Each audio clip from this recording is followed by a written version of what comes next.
Nous croyons tous ce que les livres scolaires nous ont appris sur l'univers. Mais que faire lorsque nous sommes confrontés à des questions qui remettent en cause nos croyances les plus fondamentales?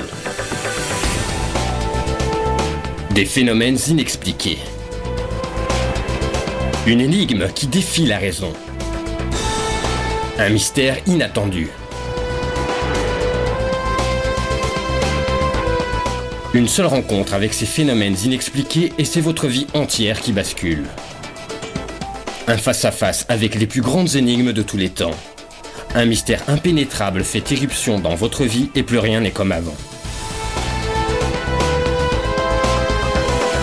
Secret et mystère du monde. L'un des grands mystères issus des dernières recherches sur les ovnis nous est apparu non pas dans le ciel ni dans l'espace intersidéral, mais gentiment tapi dans le désert du Nevada. Qu'y a-t-il au-delà de cette frontière que le gouvernement des États-Unis tient à tout prix à garder secrète? Y a-t-il vraiment une base secrète cachée dans l'isolement du désert du Nevada où le gouvernement des États-Unis effectuerait des vols d'essai sur des ovnis capturés? Les photos satellites russes révèlent-elles la vérité alors que notre propre gouvernement nous empêche de la découvrir? Le récit incroyable de cet homme pourrait-il être vrai? A-t-il réellement travaillé sur des vaisseaux extraterrestres pour apprendre à les piloter? Le gouvernement des États-Unis collabore-t-il avec des extraterrestres dans un complexe top secret portant le nom de code Zone 51?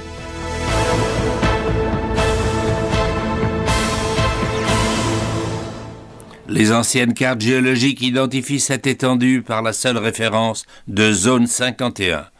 Ce terme désigne une large étendue, principalement composée de l'ancien lit asséché d'un lac qui porte encore aujourd'hui le nom de Groom Lake.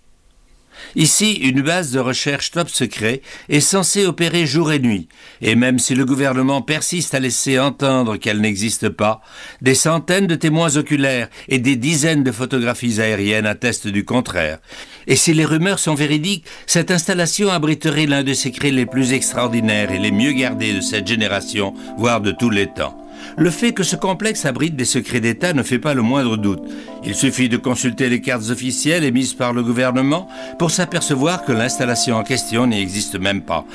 Mais pourquoi donc cette base constitue-t-elle un tel secret? Serait-elle liée aux observations continues de vols d'ovnis dans la région? Quand l'affaire Lazare a fait la une, les passionnés d'ovnis ont déferlé sur le site. Ils sont arrivés dans leur 4x4 pour surveiller la base secrète.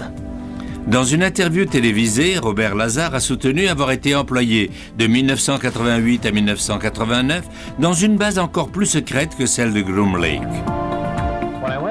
J'allais au boulot en avion privé de l'aéroport McCarran de Las Vegas, directement à la zone 51. De là, un bus me conduisait vers une installation encore mieux gardée, située à une vingtaine de kilomètres au sud, la zone S4. S4 se situait au pied de la montagne de Papoose, aux abords de l'ancien lac de Papoose. La base est construite à même la montagne et les 9 portes de hangar s'inclinent à environ 60 degrés. Ces portes sont recouvertes d'une texture s'apparentant au sable pour mieux se fondre dans le paysage. D'après Bob Lazar, c'était dans cette base qu'il travaillait en tant que pilote d'essai sur des vaisseaux en forme de soucoupe, basés sur une technologie transmise à l'humanité par des êtres venus d'ailleurs. Autrement dit, je n'ai pas seulement lu les rapports et appris les théories de ces technologies, mais j'ai aussi assisté à leur démonstration et vérifié leur authenticité. Lazar a confié aux journalistes qu'il y avait plusieurs de ces soucoupes volantes en parfait état de marche à la base S4, mais que lui n'avait travaillé que sur l'une d'elles. En raison de ces lignes très épurées, je l'ai surnommé le modèle Sport. Il fait environ 5 mètres de haut et 12 mètres de diamètre. Dans la partie centrale de cette soucoupe sont situés le poste de commande et les sièges, tous deux trop petits et trop près du sol pour être destinés à des humains adultes.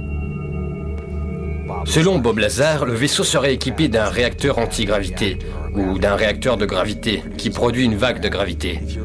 À l'intérieur de ce vaisseau, il n'y a pas de ceinture de sécurité, car une fois en marche, on a l'impression qu'il est toujours droit et en état de gravité normale.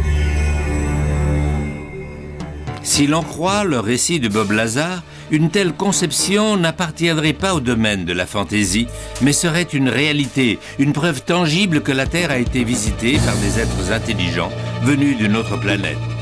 Est-ce que le gouvernement des États-Unis a pu avoir accès à une telle technologie et la garder secrète au détriment de l'opinion publique et des médias pendant plus de 50 ans?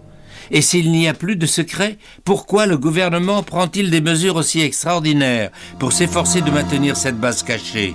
D'après les recherches menées par le Salt Lake Tribune en 1993, le secrétaire d'État à la défense aérienne, Sheila Widnall, aurait sollicité le contrôle de plus de 2000 hectares de terre du domaine public dans le désert du Nevada, dans le complexe du massif montagneux de Nellis. Le reporter Glenn Campbell a tenté plusieurs années de briser le mur du secret qui entoure la zone 51 et la base mystérieuse de Groom Lake.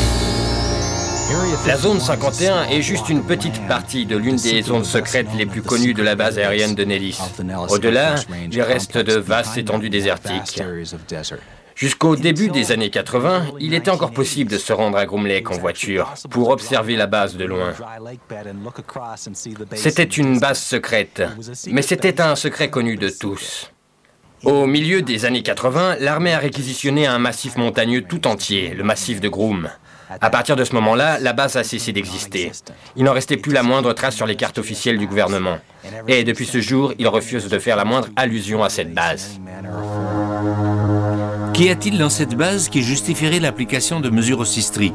N'y a-t-il personne en dehors de la base qui soit au courant de ce qui s'y passe? Il faut se rappeler que pendant de nombreuses années, les avions espions U-2 décollaient de la zone 51. Et c'était aussi le cas des Blackbird, du SR-71 et des chasseurs Stealth. Ces missions avaient lieu depuis des années avant que les médias en parlent. Mais le gouvernement serait-il prêt à déployer des moyens de défense meurtriers juste pour empêcher les gens d'observer des avions? Il y a 25 ans que j'étudie la zone 51. Des collègues aux 4 coins du monde m'envoient de l'information via notre site web, notre email ou autre. Nous disposons d'une mine de renseignements très intéressants, montrant non seulement qu'ils ont capturé et testé des ovnis, mais aussi qu'ils possèdent du matériel dont ils n'ont même pas encore découvert les fonctions. Il semble assez évident que ce site a été choisi en raison de son isolement. Et le fait qu'il fasse partie du champ de tir de missiles de la base de Nellis ne rend en rien le lieu plus hospitalier. Mais apparemment, ni l'isolement ni la peur des bombes ne suffisent à écarter les gens. Mais quelle autre mesure le gouvernement a-t-il donc pris pour protéger cette base fantôme des intrus? Qui menace la sécurité? Le citoyen moyen ou les fans d'OVNI? Ou craignent-ils l'intrusion d'espions? Et qui, au juste, aurait intérêt à protéger le secret le plus médiatisé au monde? Seriez-vous surpris d'apprendre que ce n'est pas du tout le gouvernement? Cela fait des années que des citoyens comme vous et moi se sont éloignés des sentiers battus, seuls ou en groupes entiers, en bus ou en camion pour voir la zone 51 de plus près, et ils ne voient en fait qu'un paysage ressemblant à une contrée du tiers-monde. Un véhicule d'intervention rapide ou un hélicoptère apparaît soudain au sommet d'une colline. Le message est on ne peut plus clair. Vous n'êtes pas les bienvenus ici. Allez, allons plus vite. Déguerpissez. Allez, circulez. Regagnez votre voiture et demi-tour. Allez. Mais vu l'étendue de ce complexe, il est humainement impossible de contrôler toutes les voies d'accès. Comment peuvent-ils être sûrs que personne ne leur file entre les doigts? On m'a dit qu'ils ont des missiles solaires dans le cas où des avions survoleraient la zone sans autorisation. Et on a eu droit à une poursuite dangereuse par un hélicoptère. S'il ne s'identifie pas immédiatement, un autre avion décollera pour l'intercepter et le forcer à quitter l'espace interdit, ou il sera abattu. La question posée est judicieuse. Est-il possible que les mesures de sécurité aillent trop loin? Et que se passerait-il si l'un des deux côtés franchissait la ligne? Est-il possible que l'obsession des ovnis ait poussé tout le monde sur une fausse piste? Bien avant qu'il y ait une quelconque base dans les environs de Groom Lake, ce qu'on appelle la zone 51 n'était pas plus qu'un bout de désert réservé aux essais nucléaires.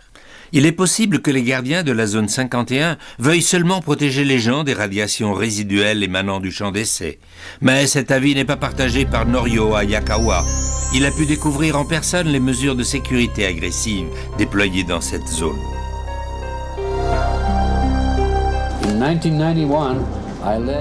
En 1991, j'étais à la tête d'une équipe de chercheurs du sud de la Californie. Et avec plusieurs journalistes, on s'est rendu dans la zone. Alors qu'on venait d'apercevoir ce qui ressemblait à une sorte d'essai de vol ou de manœuvre de ces engins en plein air, nous avons été pris en chasse par un hélicoptère militaire noir. Je me trouvais en tête d'une caravane de 7 voitures sur ce chemin de terre qui conduit à l'extérieur du périmètre de la zone 51. Et soudain, un hélicoptère militaire noir sans aucun insigne est sorti de nulle part et a plongé droit sur nos voitures. Il a dû passer à pas plus de 3 ou 4 mètres au-dessus de nos véhicules.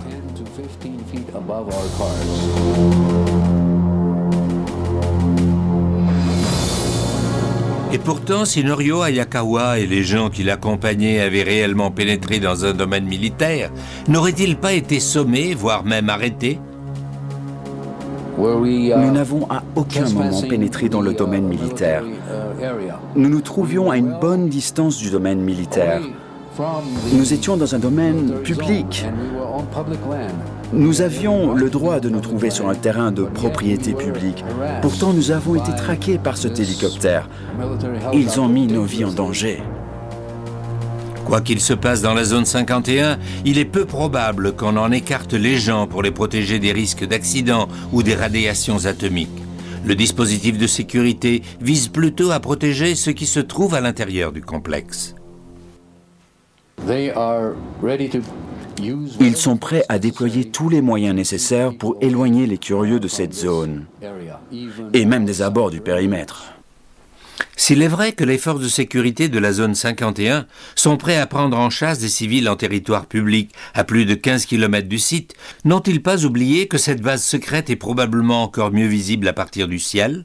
Ne suffirait-il pas, en effet, de survoler le complexe à basse altitude pour voir exactement ce qui s'y passe? L'ex-colonel de l'US Air Force, Wendell Stevens, n'est pas convaincu. L'espace aérien y est hautement restreint. Si un pilote se trouvait par erreur dans une des zones interdites, on lui demanderait immédiatement par radio de dégager. S'il persiste à survoler la zone interdite, on le sommerait de quitter l'espace et on le radioguidera vers l'issue la plus proche. S'il tarde à répondre, un autre avion décollerait pour le forcer à quitter la zone ou bien il serait abattu. Les pilotes en manœuvre d'entraînement sont interdits de vol dans cet espace aérien. Une violation entraînerait la fin de leur carrière. Même un pilote de l'aviation civile peut perdre sa licence s'il survole la zone de Groom Lake. Il y a plus de 40 ans que ce site sert aux essais dans le cadre des projets noirs. Autrement dit, les secrets militaires les mieux gardés du monde, et c'est là qu'ils se trouvent. Le site est parfait pour ça. Il est entouré de montagnes, en plein milieu de nulle part, et juste à côté d'un terrain d'essai nucléaire. On m'a informé que la base est équipée de missiles solaires dans le cas où des avions intrus survoleraient la zone. Il y a aussi des détecteurs de mouvement enfouis dans le sol et des appareils capables de déceler l'odeur d'ammoniac dégagée par l'épiderme humain. Il y a aussi des caméras de surveillance qui épient le moindre mouvement aux abords de la base. Vous voyez, c'est un site extrêmement bien protégé. Évidemment, ce genre de mesures de sécurité sont habituelles pour des installations militaires ultra secrètes. Peut-être teste-t-il la prochaine génération d'armements de pointe, des rayons à particules de haute puissance, ou peut-être des armes spatiales, ou faut-il chercher ailleurs? A-t-on la moindre preuve qui confirmerait le témoignage de Bob Lazar? La source d'énergie qui permet aux vaisseaux extraterrestres de se déplacer dans le cosmos serait-elle entre les mains du gouvernement? Nous sommes très nombreux à avoir consacré énormément de temps et d'énergie à la recherche sur la zone 51. Mais je ne doute pas un instant qu'ils soient en train de développer un nouveau type de technologie. Nous avons pu apercevoir des engins survoler la zone 51 au-dessus